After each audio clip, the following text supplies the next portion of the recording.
folks. This is HB from Penny Pincher Productions, and this is my attempt at doing a podcast of sorts. This is once again unfamiliar territory for me, and I'm just going to discuss some movies. Today's topic: the Ghostbusters trailer, and I discuss films I actually just saw recently: Zootopia and 10 Cloverfield Lane, and I'll discuss my thoughts on both of these films. First things first, the Ghostbusters trailer. I okay. I'm gonna give this movie the benefit of the doubt.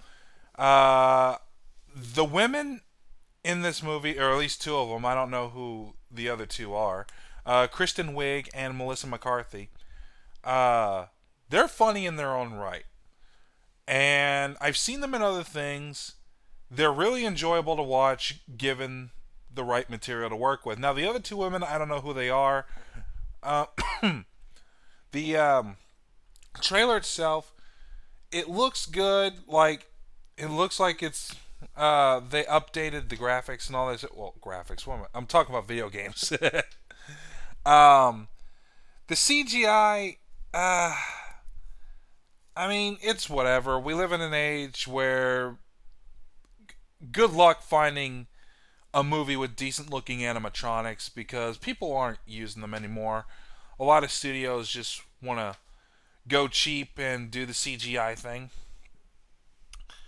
But anywho, the problem with the Ghostbusters trailer, it wasn't funny. I I couldn't really believe it. I watched that trailer and I barely cracked a smile once.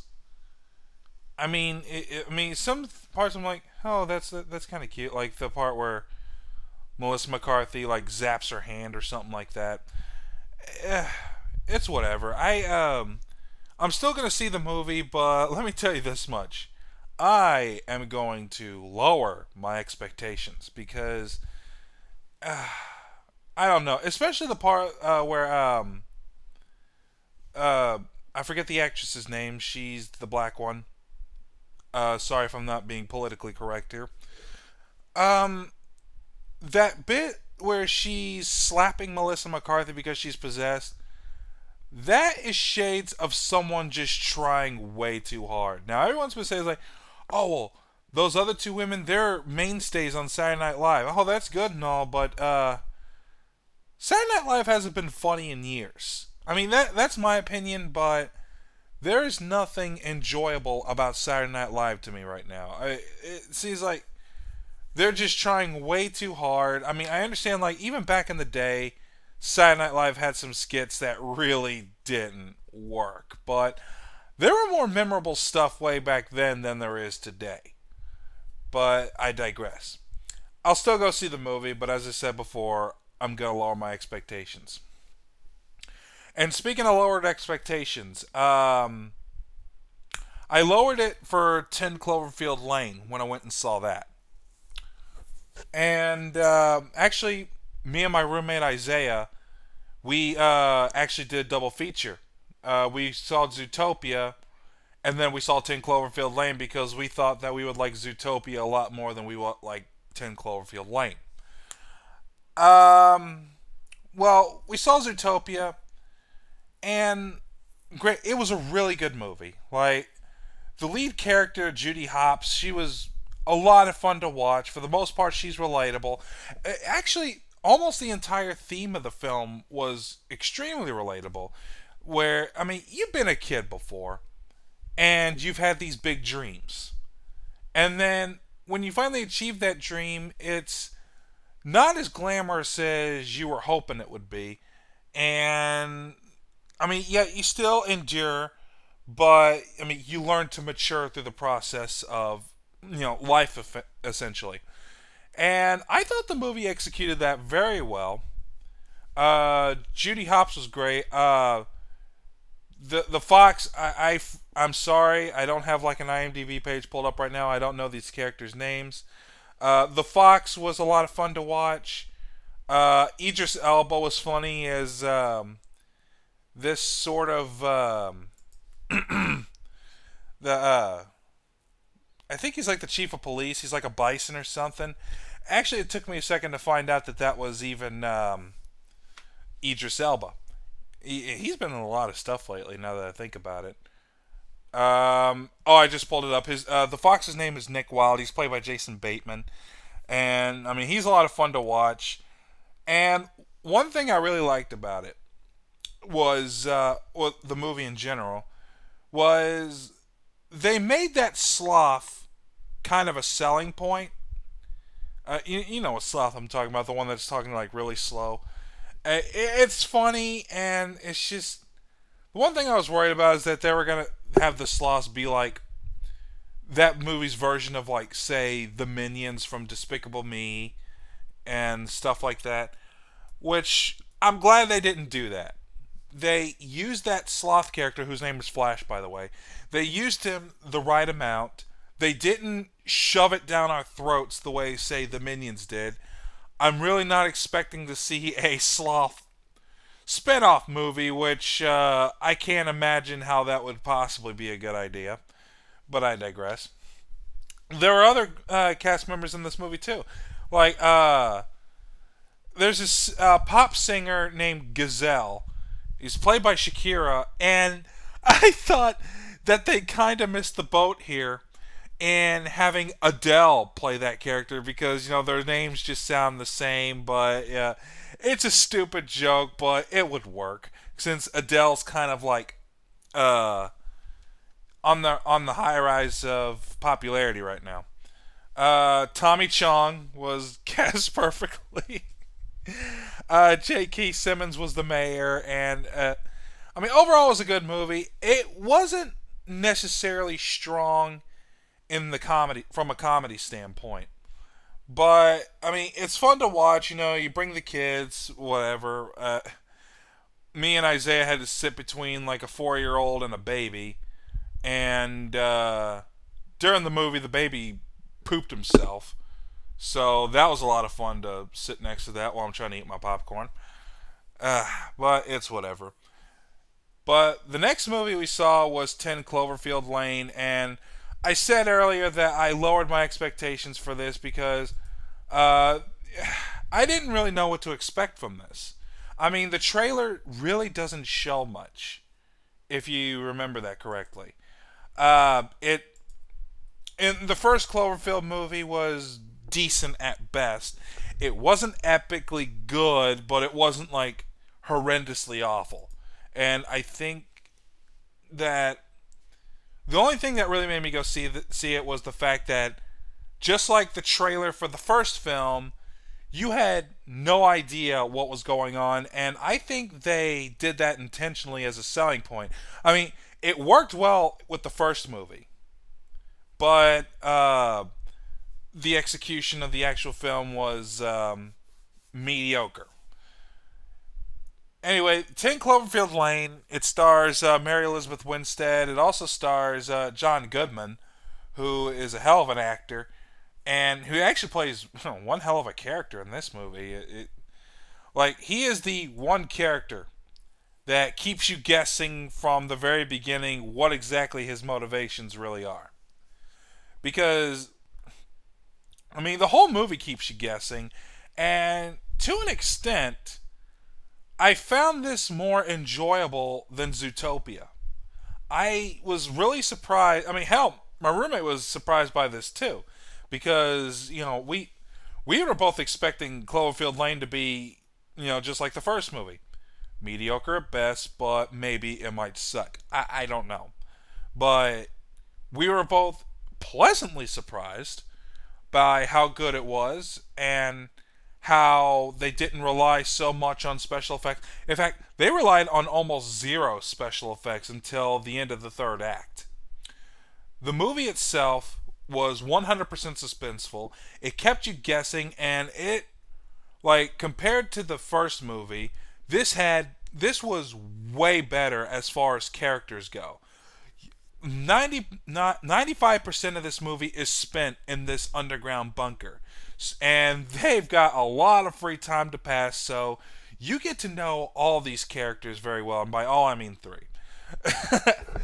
I mean, They're a couple of them are relatable. I mean, hell, even John Goodman, for as crazy as he was, I found myself relating to him in a couple of aspects, even if there were parts of him that I couldn't trust. Oh, trivia. Me and my roommate didn't know this at the time, but Mary Elizabeth Winstead at the beginning of the movie is pretty much leaving her husband or boyfriend or whatever. And the only time you ever see this boyfriend, you don't even see him. He calls her on the phone while she's driving God knows where. And you only hear his voice in this movie. Turns out that the voice of the boyfriend, Ben, is Bradley Cooper. Now, I don't. I mean, I would imagine that it really didn't take up too much of his own time because it's only like maybe like a few lines. Maybe J.J. Abrams went over to his house and just put a recorder up to him and said, "Okay, see you later." I mean, that's what I would think anyway. Um, Now I don't know who else stars in this movie. There's another guy that's locked up in that bunker too. His name is Emmett. He's played by John Gallagher Jr. I'm actually clicking on his IMDb page right now. For some reason, I actually thought this was Donnie Wahlberg. Actually, it would have been kind of cool if it was Donnie Wahlberg, but I digress. That seems to be the word of the day. Um, Looking at his IMDb page, he's on that TV series The Newsroom. And he was also in Jonah Hex, which is why I've never heard of him. And that seems to be about it. I'm not very television savvy.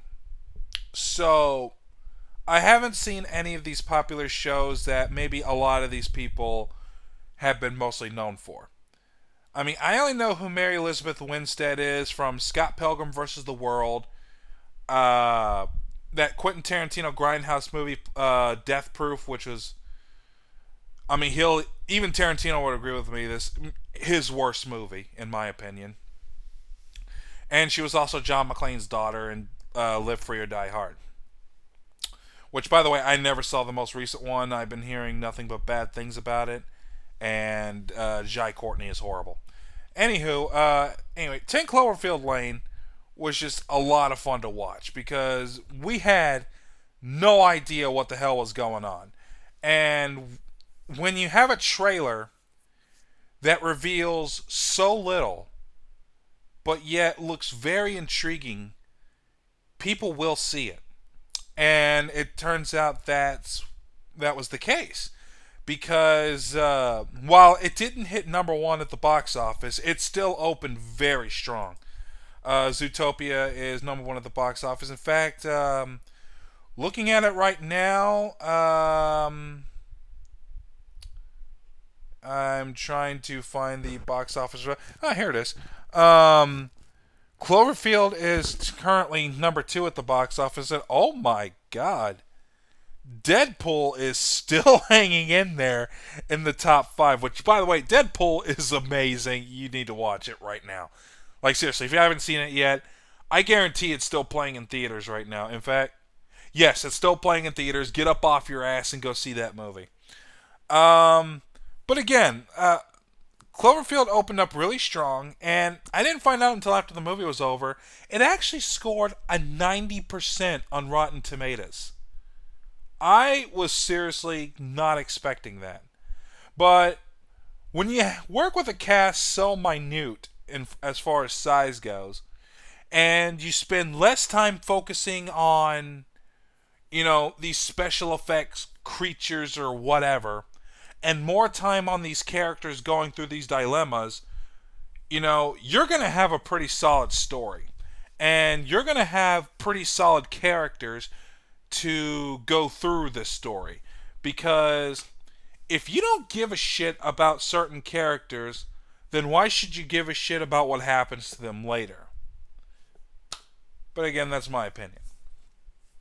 Well, that's all I'm going to talk about for now. This is my first attempt at a podcast, and I guess you could consider these movie reviews.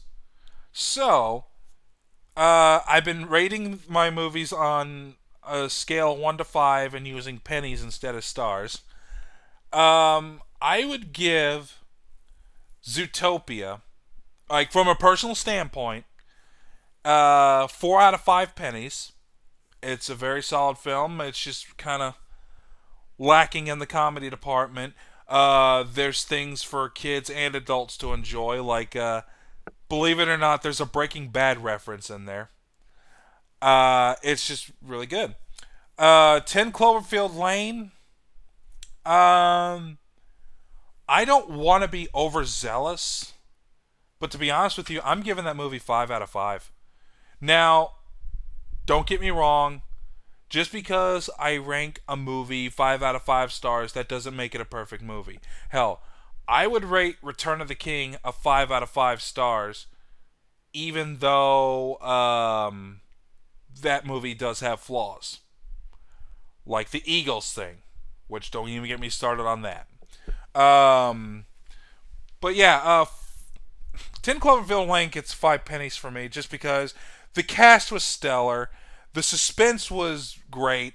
The story, while time after time it tends to lose focus, it's still pretty solid. It's still solid enough to keep your attention.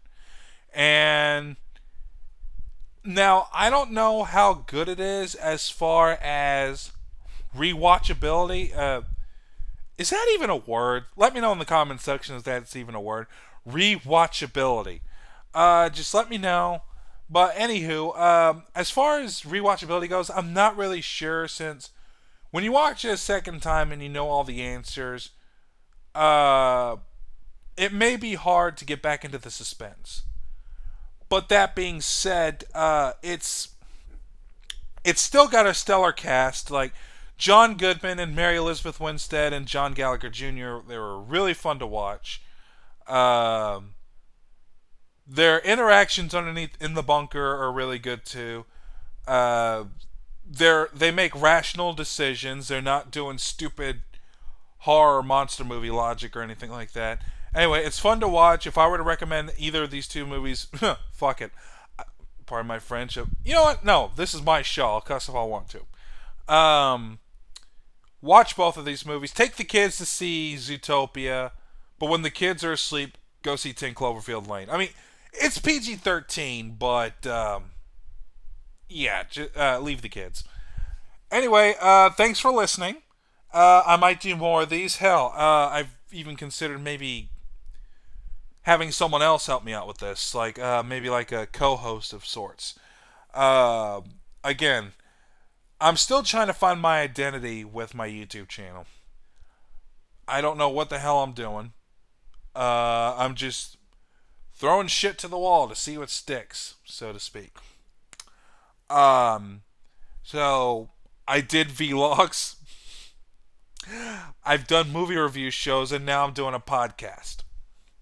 Which podcasts ought to be easier? Um, so whether or not this becomes a trend, to be honest with you, that all depends on you. Anyway, thanks for listening. This is HB signing off, and I really hope I hear again from you soon. Be sure to hit the subscribe button down below and let me know how I'm doing again. And I hope to hear from you again soon. Take care.